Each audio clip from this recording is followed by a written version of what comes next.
you want to cancel me right now, do it in 3, 2, 1. Oh, I want to dance with somebody. I want to feel the hey with somebody. Cancel me. Just cancel me, people.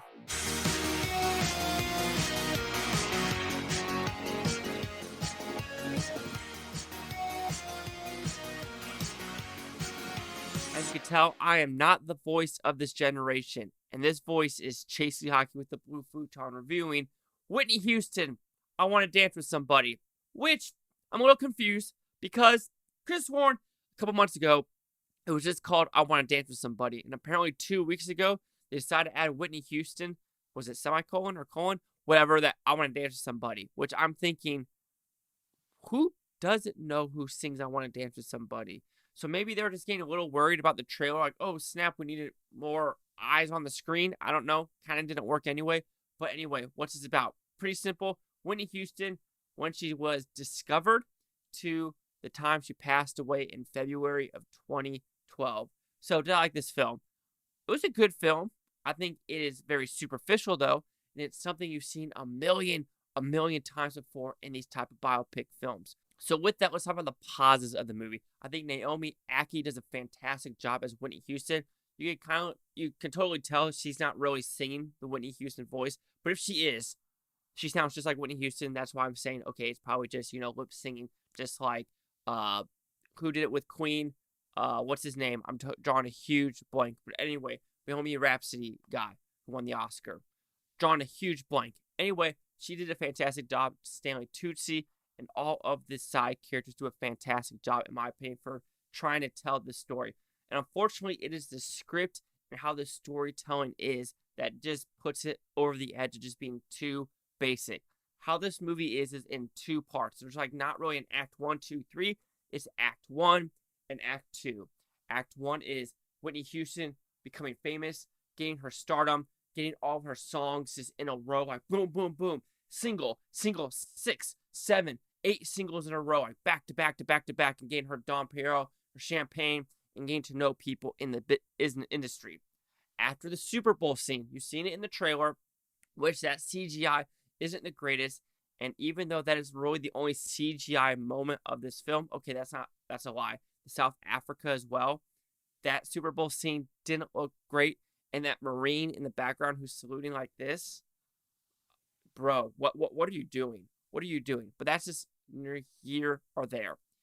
Second act of the movie is Whitney Houston plus drugs plus money problems equals down the rabbit hole to February 2012.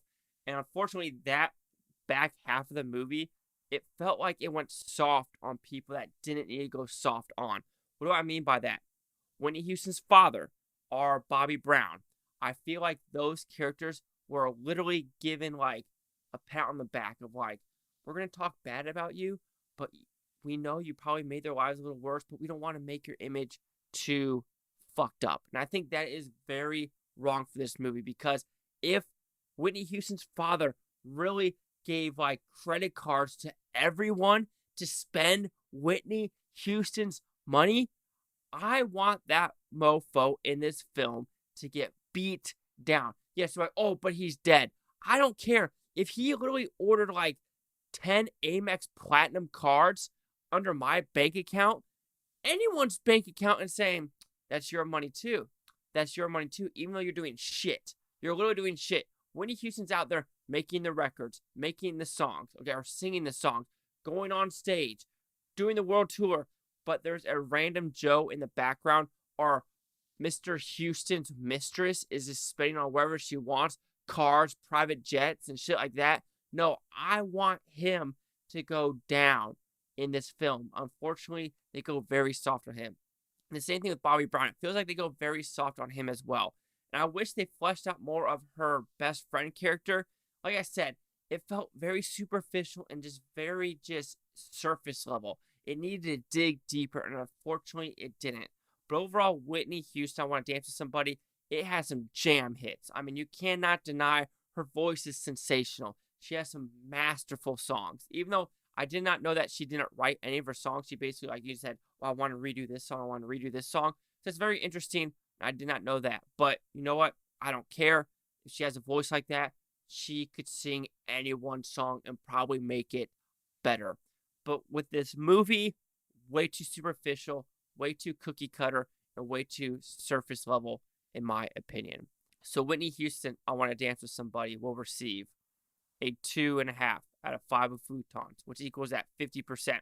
The reason for the 50, I enjoyed the first hour, but the second hour, I wanted more just in-depth grittiness. Let's see what the Critics News scores gave this one. I'm not really surprised by this. Critics, a 44% with 103 of them. Audience score a 92% with over 500. Here's critic consensus. Another wiki biopic for posterity's sake. The relatively watchable I Want to Dance with Somebody leaves you feeling like you were on stage with Whitney Houston, but it didn't get to dance with her. But really didn't get to dance with her. Yeah, I have to agree. Like I said, I'm not going to repeat myself. You know what I think overall. 44, 50, 92. Chase Out with the Blue Futon. Like, comment, subscribe. Let me know what you think is Blue Futopia. You Blue Futonians! Thank you for watching and have a great day. I really wish I could sing. I want to dance with somebody. I want to feel the heat with somebody. Yeah, I want to dance with somebody.